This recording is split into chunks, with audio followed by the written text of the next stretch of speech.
Bajram Khan zrobił dokładnie to, co przewidziałaś. Jego wysokość dowiedział się, że zabiłeś Takat Mala. Popełniłeś niewybaczalną zbrodnię. Czy wypowiadasz mi wojnę? Jak mógłbym z tobą walczyć, Khan Babo? Ale jeśli ktoś się buntuje, nie zawaham się z nim walczyć. Wiem, że chcesz, aby twój syn mnie zastąpił. Twój nieporadny syn nie nadaje się, by choć na chwilę zająć tę posadę.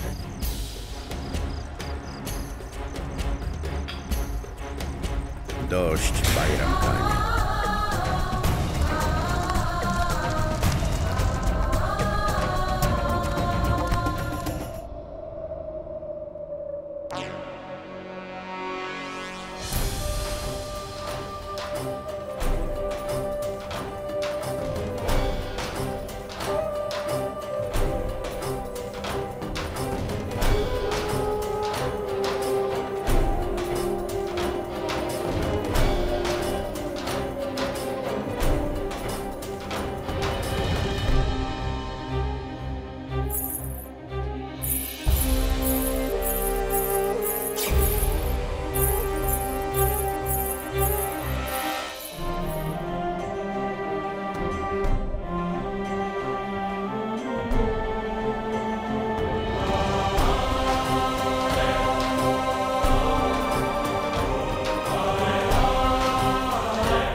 Dobrze wycelowałaś, ale ktoś ci przeszkodził.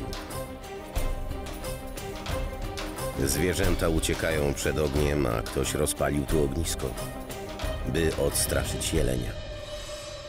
Ktoś miał to zrobić. Nie wiem, kim była, ale widziałem, jak uciekała. Ona chciała go ocalić, a ty zabić. Wygrała. Nie wygrała. Co za tchórz. Gdybym zauważyła, zabiłabym ją.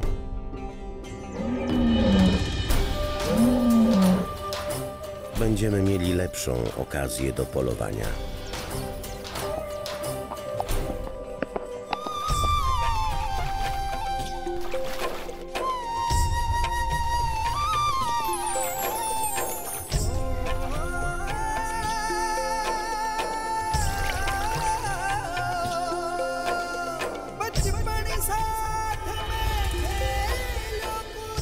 Na kogo czekasz, dziodo? Nie musisz czekać na Sudźmala. Dlaczego miałby tutaj przyjść? Dopuścił się zdrady. Nie jest lojalny królestwu. Dlaczego miałby być lojalny siostrze? Pomódlmy się.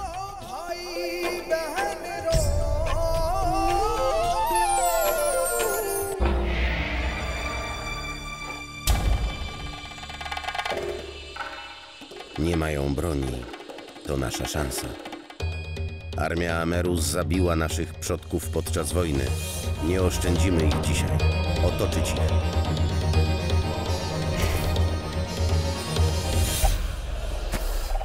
Bracie. Zostawcie mnie. Zaopiekujcie się dziodą. Szybko.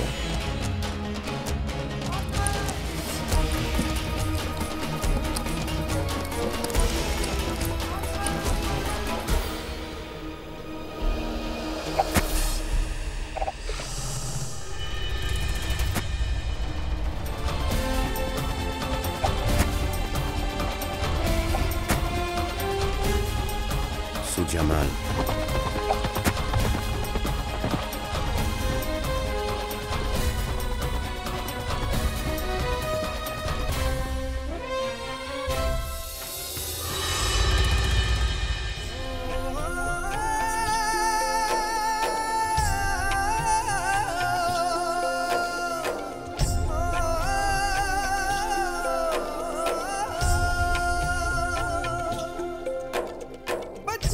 Cieszę się, że przybyłeś. Wiedziałam, że się pojawisz. Jak mógłbym nie przyjść? Modlisz się za braci. Jestem dla ciebie jak brat. Musiałem tu przyjść. Jak się masz, siostro? Słyszałem, że wuj zaaranżował twój ślub.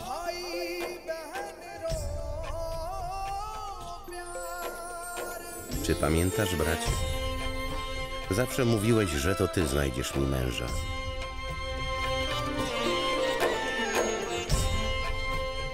Chciałem to zrobić, ale przeznaczenie przyniosło coś innego. Nie martw się. Przyjdę na twój ślub, tak jak przyszedłem i tutaj. Będę świętował.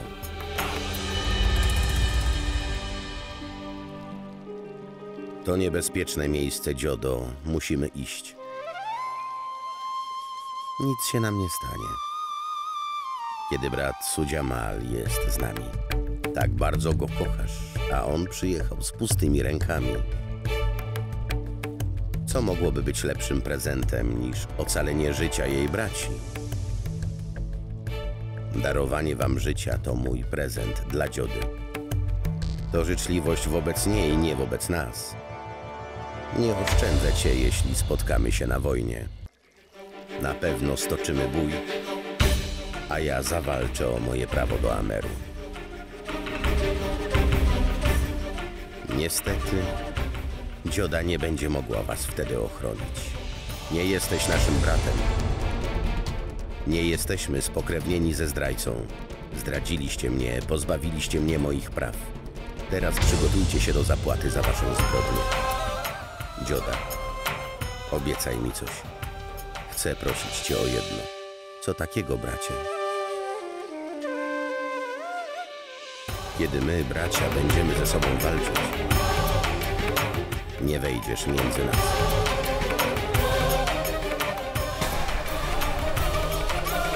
Teraz wykonajmy rytuał.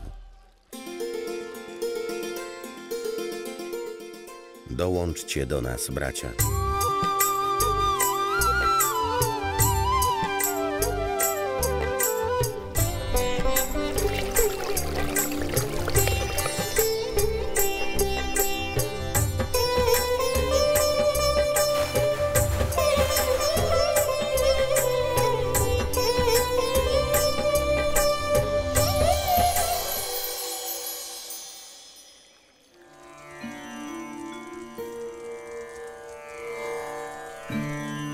Bezpiecznej podróży.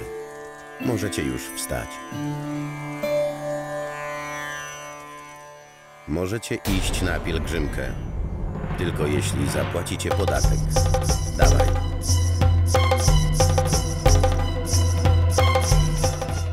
Motli, o co chodzi?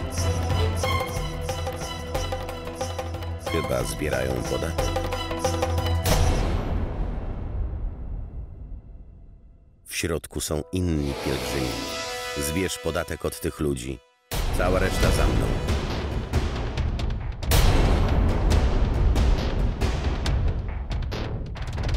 Nie możecie stąd odejść. Dlaczego? Oni idą na pielgrzymkę, nie na wojnę. Najpierw muszą zapłacić podatek. Jak możecie być tacy okrutni? Dlaczego żądacie pieniędzy za pielgrzymkę? Nie ma takiego prawa. To prawo Imperium Mogolskiego.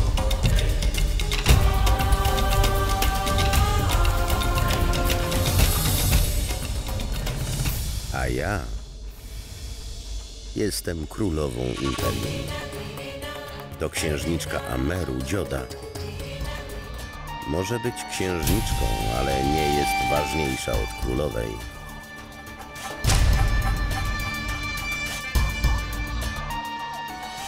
Powinnaś pokłonić się królowej, a potem się odezwać. Czy ona nie ma żadnych manier? Twoi żołnierze pozbawieni są manier. Jak mogą traktować pielgrzymów w ten sposób? Jak śmiesz? Pielgrzymka nie jest zbrodnią. Czy muzułmanie muszą płacić podatek, kiedy udają się na pielgrzymkę? Muzułmanie są z niego zwolnieni, ponieważ to nasza religia. W Hindustanie obowiązuje nasze prawo. Bogowie stworzyli te tereny, dlatego wszyscy ludzie są sobie równi. Hindusi, muzułmanie. Księżniczka Ameru i królowa Imperium Mogolskiego. To wspaniała filozofia. Imponujące. To wszystko brzmi doskonale. Ale zapomniałaś, że rządzi ten, kto podbił tę ziemię. Na niebie powiewają flagi imperium. Dlatego właśnie władza jest w naszych rękach. Władcą jest ten, którego akceptują poddani. Nie można rządzić, grożąc mieczem. Wydajesz się zbyt mądra na swój wiek. Siłą nałożyliśmy podatek na ludzi. Spróbuj to zmienić, jeśli masz odwagę.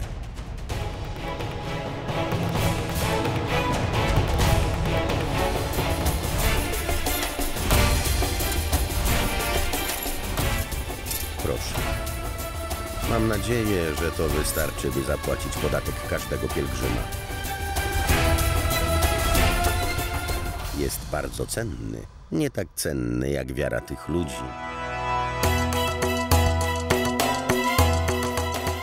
Puśćcie ich. Nie akceptujemy niczyjej łaski. Myślę, że ten naszyjnik wystarczy, by zapłacić podatki tych ludzi na cały rok.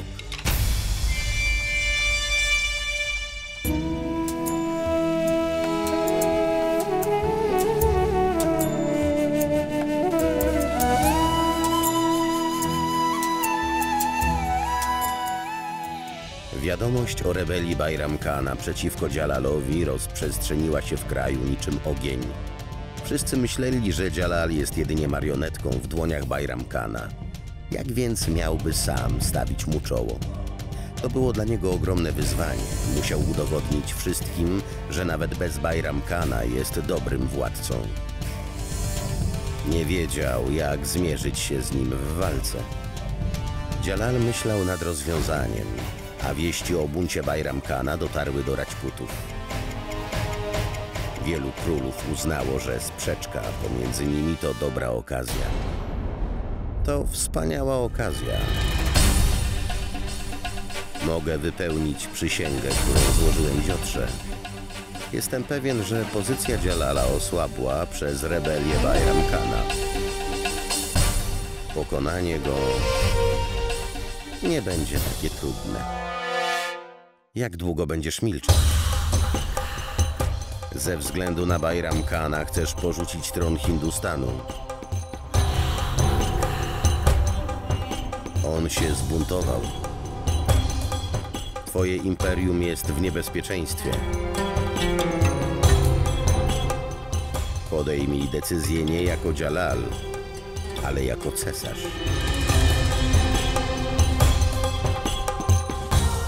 On zasługuje na karę,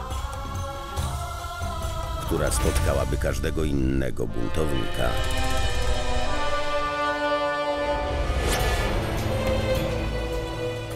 Dżalalu, twój ojciec nie żyje.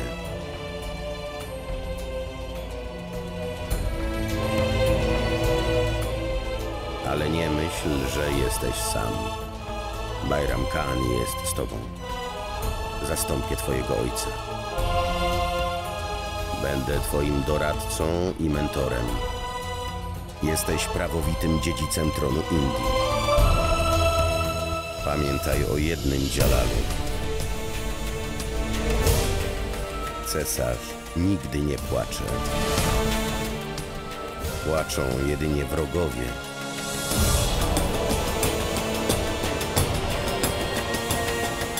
Jesteś cesarzem Hindustanu.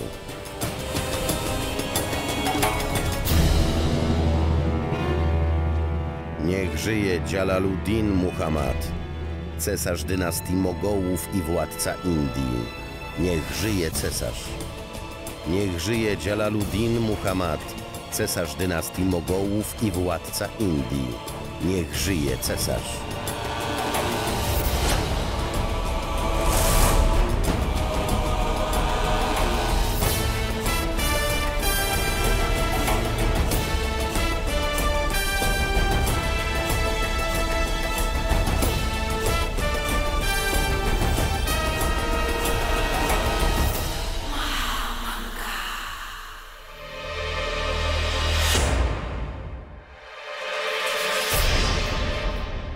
czy będziesz walczył z Bajram Khanem. Wasza wysokość, cesarz zmiażdży bunt tego rebelianta. On chronił cię przez całe życie. Jak możesz nazywać go buntownikiem? Maham mogła zapomnieć, ale ja wciąż pamiętam. To on dbał o ciebie po śmierci twojego ojca. Chronił cię przed wszelkimi problemami. Jaśnie, pani ma rację, cesarzu.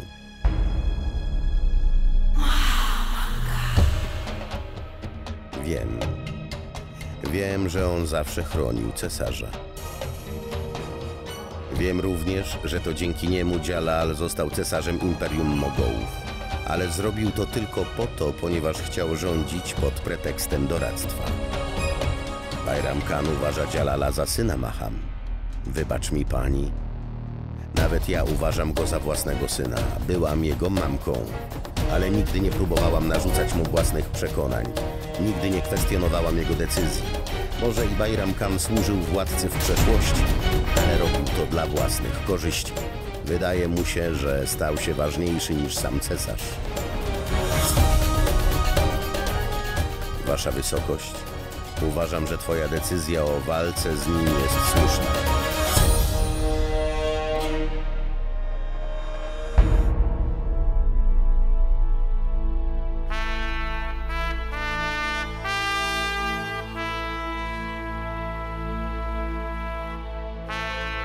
W moim życiu słuchałem tylko 3 kobiet. Maham Angi, mojej matki i ciebie, Rukajo. Ilu ludzi, tyle jest opinii. Dlatego chciałem usłyszeć twoje zdanie, Rukajo. Powiedz mi, co powinienem zrobić? Kogo posłuchać? Maham Angi czy matki?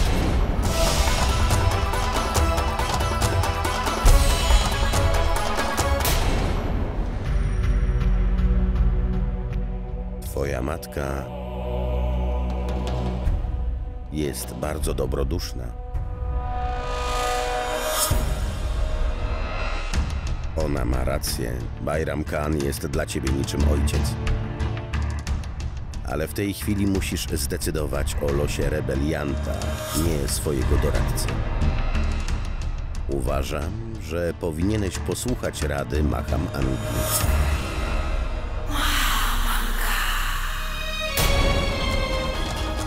Powinieneś stłamsić jego rebelię dla bezpieczeństwa królestwa.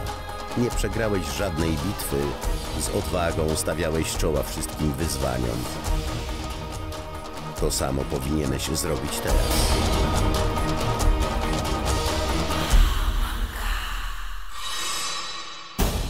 Masz rację, Rukaju. Nie wybaczę Kanbabie. Zmiażdżę jego bunt.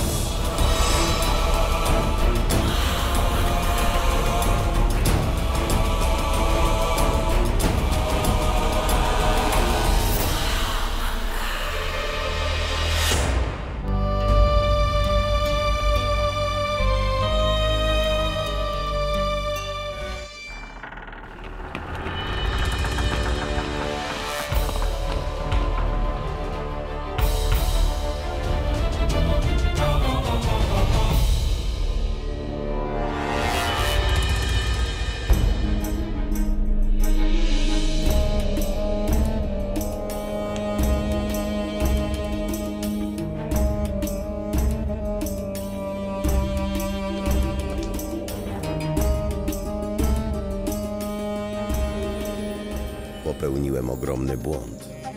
Żałuję, że zbuntowałem się przeciwko tobie.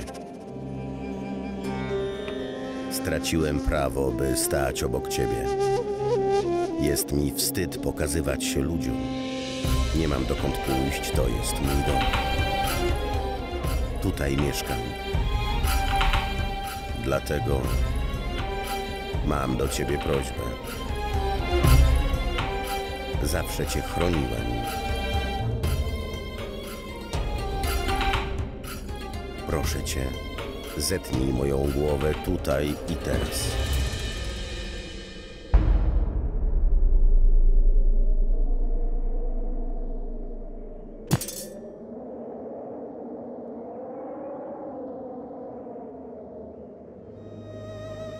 Dobrze służyłeś dynastii Mogołów.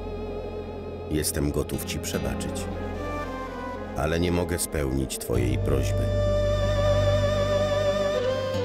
Zawsze byłeś moim mentorem i doradcą. Jak mógłbym cię zabić? Puśćmy to w niepamięć. Możesz wybrać spośród 3 opcji.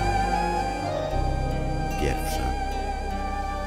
Możesz przejąć władzę nad królestwem Kabulu, Gwaliaru lub Ameru.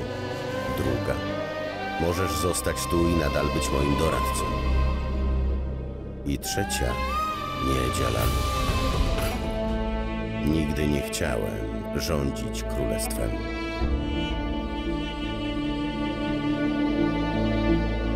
Rozważyłbym opcję służenia ci jako doradca, ale uważam, że jesteś już cesarzem.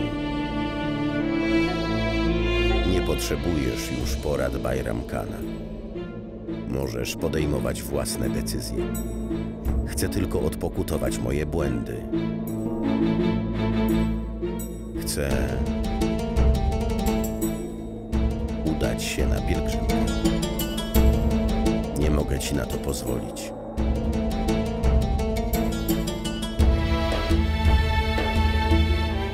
Czy pozwolisz mi udać się na pielgrzymkę, jeśli powiem ci, że to moje ostatnie życzenie? Wiem, że proszę cesarza o zbyt wiele, ale dla Dżalala spełnienie mojej prośby nie będzie takie trudne.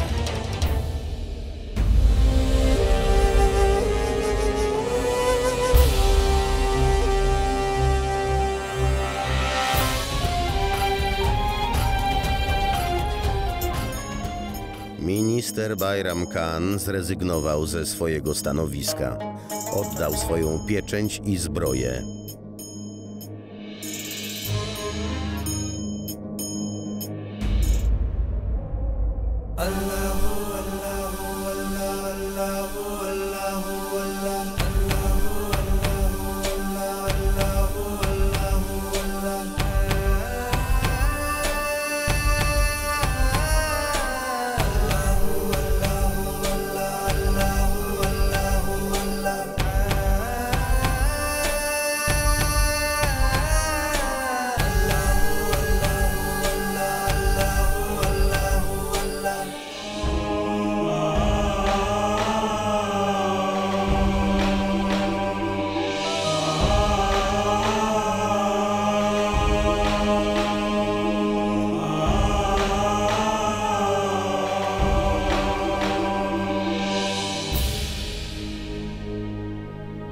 Nie jedź. Zostań tutaj. Zmień swoją decyzję. Mógłbym zmienić decyzję, ale nie mogę zmienić ostatniego życzenia. Będę się modlił. Nieważne, czy dotrę do Mekki i Medyny, czy nie. Z pewnością będziesz znakomitym władcą. Pomodlę się również o to, by nazywano cię najwspanialszym i najbardziej umiłowanym cesarzem.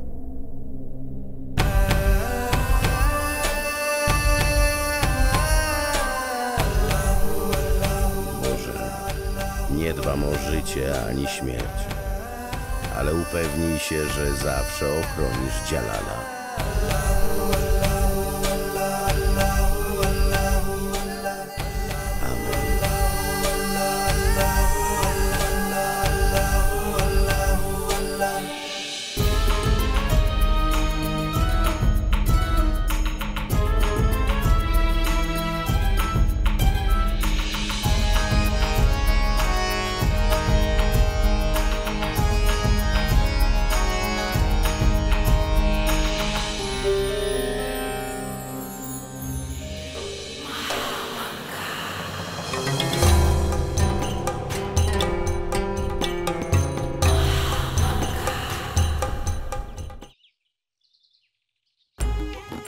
babciu, ten jest piękny, spójrz. Tak. I ten również. Na co patrzycie? Pokaż mi. Jaki piękny. Babciu, który jest dla mnie. Wiedziałam, że o to zapytasz. Cała ta biżuteria jest dla Dziody. Dlaczego? Kapłan z Banpuru przybędzie tu za kilka dni. Ustali datę ślubu Dziody i Suryabana. O nie, to zła wiadomość. Kiedy już data będzie ustalona, Dzioda nie będzie mogła widzieć się ze swoim przyszłym mężem. Dlaczego? Czy nie wiesz dlaczego? Według tradycji, kiedy dzień ślubu jest ustalony, pan i panna młoda nie mogą się spotykać. Właściwie przed zaślubinami nie mogą nawet na siebie patrzeć. Nikt nie powstrzyma jej przed spotkaniem z przyszłym mężem. Nie pozwolę jej na to. Codziennie będę pilnować jej komnaty. To prawda, że doceniamy daną rzecz tylko po jej stracie. Nawet Jalal odczuł to po odejściu Bajram Khana. Wrócił z Delhi do Agry. Nie mógł zdecydować, kogo mianować na ministra, na miejsce Bajram Khana.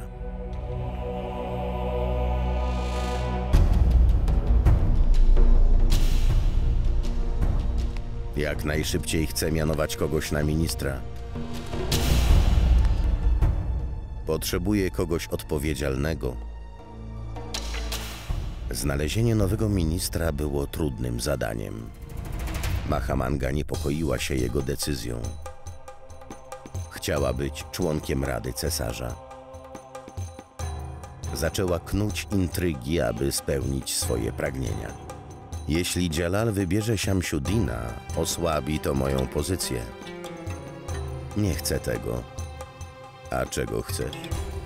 Jeśli mi pomożecie, to odwdzięczę się wam. Czy wiesz, jak tego dokonać? Mam pewien pomysł. Jak wszyscy już wiecie, zebraliśmy się, aby wyznaczyć członków Rady Królewskiej. Musimy wybrać nowego ministra.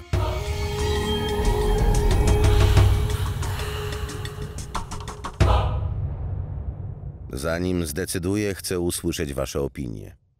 Uważamy, że Shamshuddin jest odpowiednią osobą na stanowisko ministra.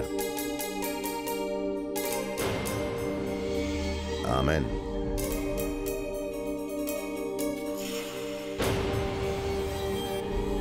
Niech tak będzie, jeśli wszyscy się zgadzają. Wybacz mi, wasza wysokość. Chciałabym coś powiedzieć. Proszę, powiedz. Nie mam żadnych wątpliwości, że Shamshuddin będzie dobrym administratorem. Sprawdził się w roli skarbnika. Ale myślę, że jeśli wyznaczysz go na ministra, to dołożysz mu kolejnych obowiązków. Jeśli podejmie nowe obowiązki, to będzie mu ciężko wszystko pogodzić.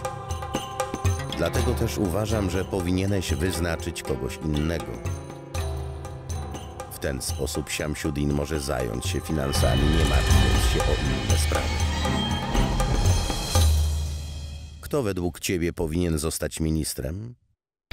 Myślę, że cesarz powinien wybrać kogoś odważnego, kto poradzi sobie z administracją i sułtanatem. Czy to konieczne?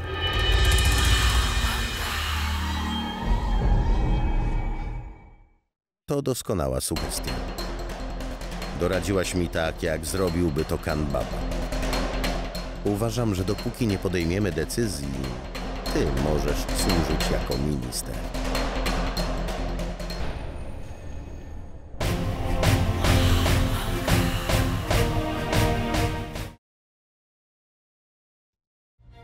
Niełatwo jest podbić królestwo, jakim jest Amer. Fort jest bardzo silny, pod ziemią jest wiele tuneli. Ich wyjścia znajdują się w tych 3 miejscach. Powinniśmy obsadzić je żołnierzami. Nie będą mogli uciec. Powiedz mi, o co chodzi. Bajram Khan nie żyje. Wybacz mi, panie. Szanuję twoją decyzję, ale nie chcę być ministrem.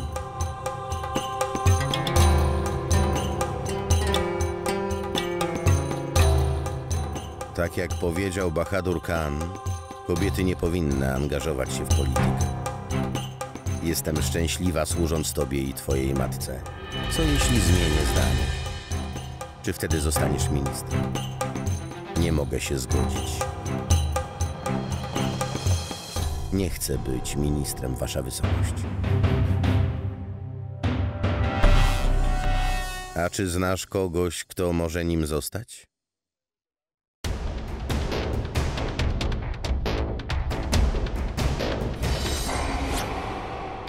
Wszyscy nominują Shamsuddina na stanowisko ministra. Ja zasugeruję kogoś innego. Chcę tylko, abyście jutro przyznali mi rację. O nie, Bahadur Khan cię słyszał. On jest naszym wrogiem. Wiem o tym. Wszyscy są po jego stronie. Kia Khan, Sultan Hussain Jaler, Muhammad Amin Diwana. Oni są przeciwko nam. Co jeśli Bahadur Khan zdradzi im nasze plany? Na pewno to zrobi. Musimy zaprzyjaźnić się z naszym wrogiem w tym politycznym sporze. Co chcesz zrobić? Zrobię coś, co zaszokuje naszych wrogów. Mahamanga wiedziała, że Bahadur Khan usłyszał jej plany. Powiedz mi, kogo masz na myśli?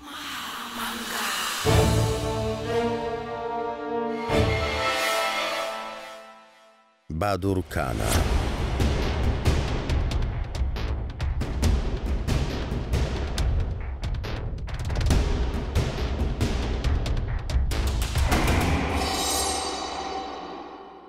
Jest dzielnym wojownikiem, wyszkolonym w walce.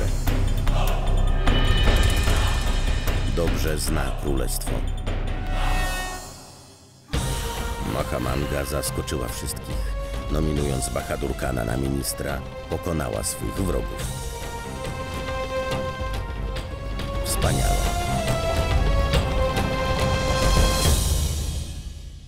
Gratuluję.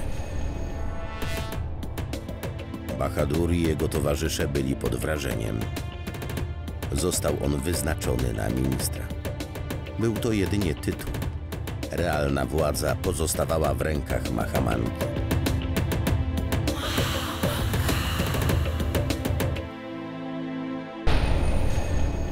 Jej syn, Adam Khan, czerpał ogromne korzyści z wpływowej pozycji matki.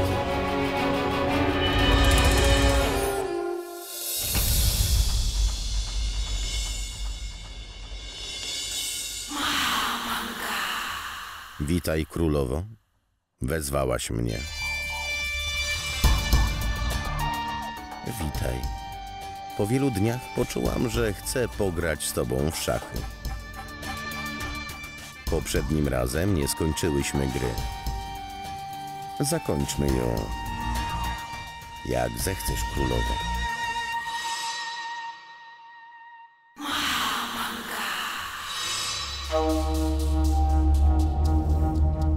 Pozwól mi przypomnieć, że teraz twoja kolej.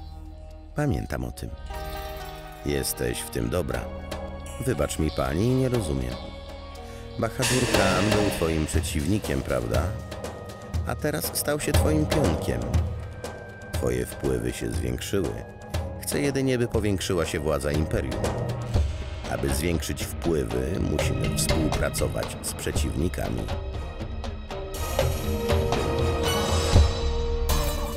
Czy to gra w szachy, czy gra polityczna? Każdy powinien znać swoje miejsce. Ja znam swoje miejsce, pani. Ale wydaje się, że twój syn go nie zna. Adam Khan jest przyrodnim bratem Jalala. Jeśli Adam Khan zdobędzie sławę, to przyniesie ją również cesarzowi.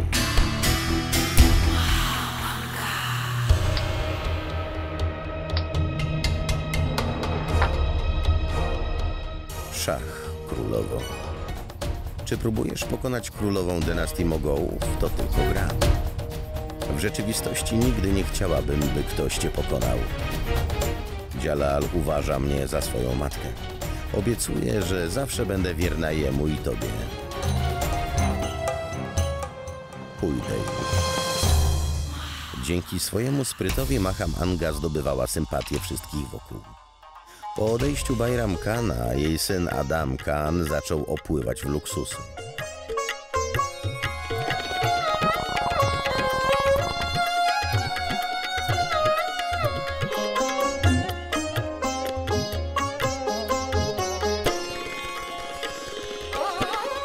Panie, przynoszę wieści.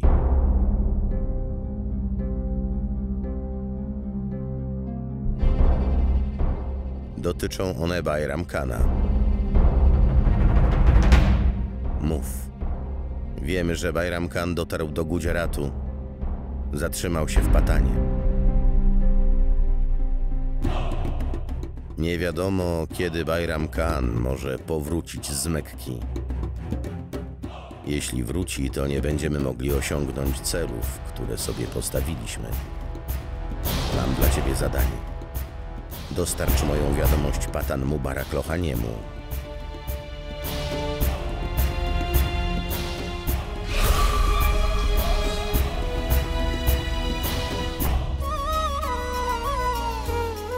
Przybyli królowie Padma-Ban i Rudra-Ban.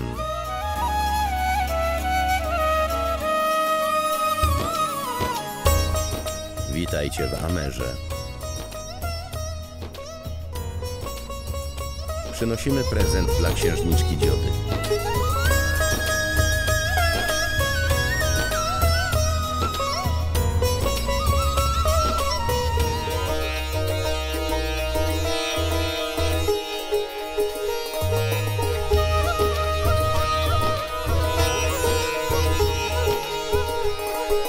Wyznaczyliśmy pomyślną datę ślubu, panie. Ślub księżniczki Dziody i księcia Suryabana odbędzie się o zmierzchu podczas pełni księżyca.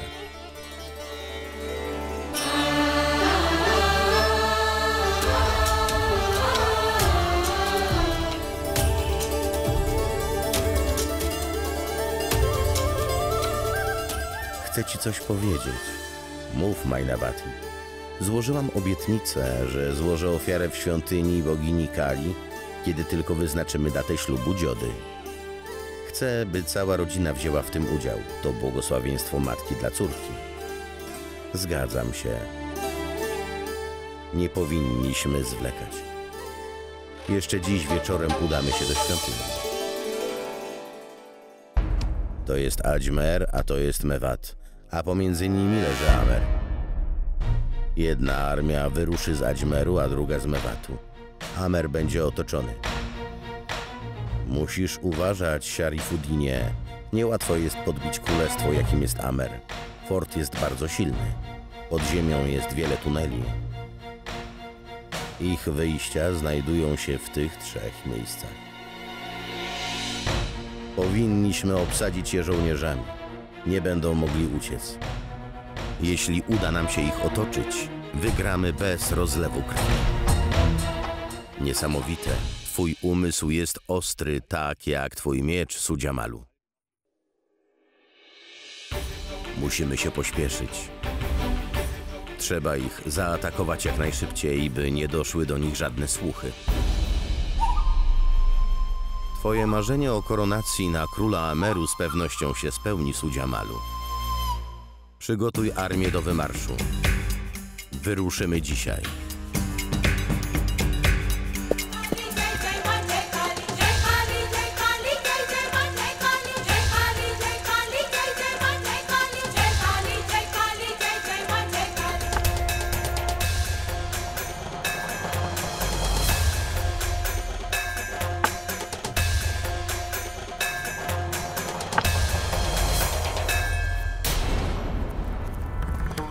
Zmieniasz przeznaczenie.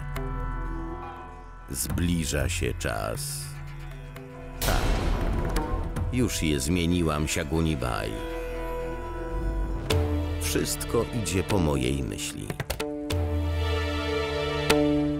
Moja córka Dzioda wyjdzie za mąż za Suryabana, dziedzica tronu z Banpuru.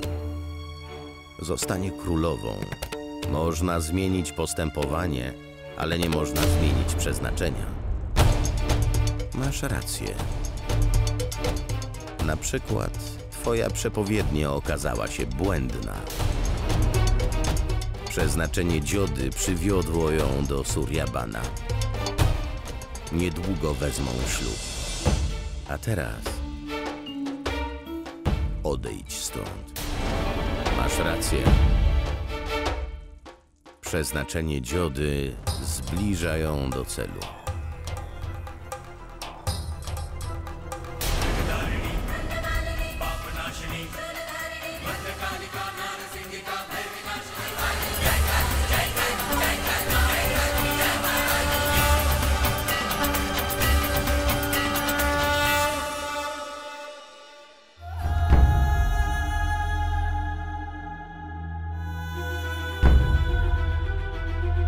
Co cię trapi?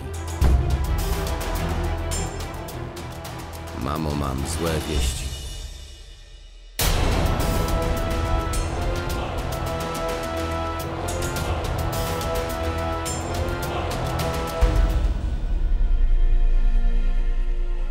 O co chodzi, Jalalu? Wyglądasz na załamanego. Tęsknię za Bajram Khanem. Zrozumiałem, jak bardzo ważny był dla mnie i dla Imperium.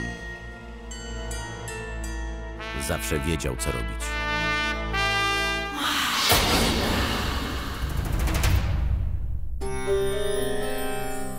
Matko.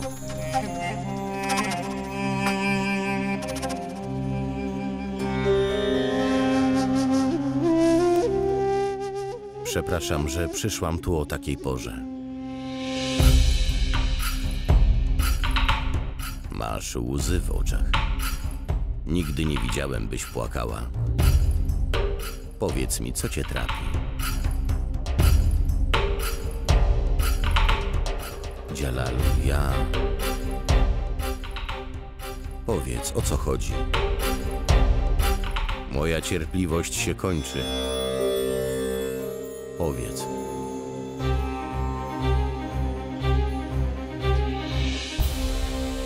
Twoja tarcza się roztrzaskała.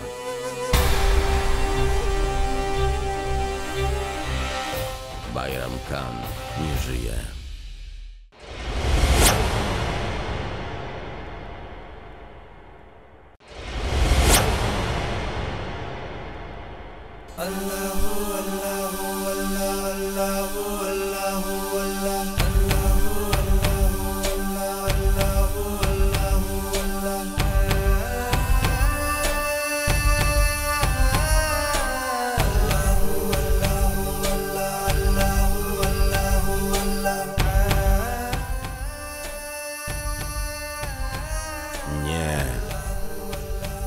Będziesz znany jako najwspanialszy władca w historii Indii.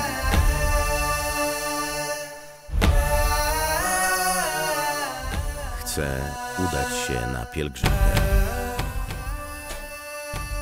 Nie mogę ci na to pozwolić. Czy pozwolisz mi udać się na pielgrzymkę, jeśli powiem ci, że to moje ostatnie życzenie?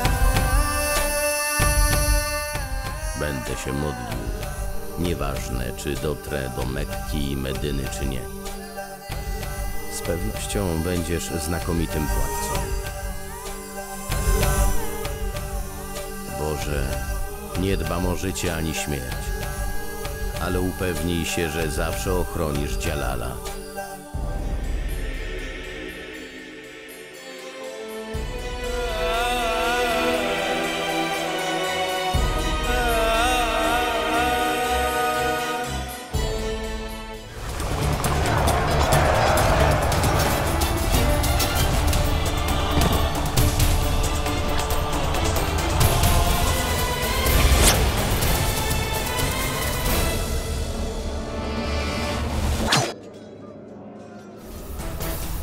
Spotka ich ten sam los, który spotkał przyszłego zięcia króla Ameru.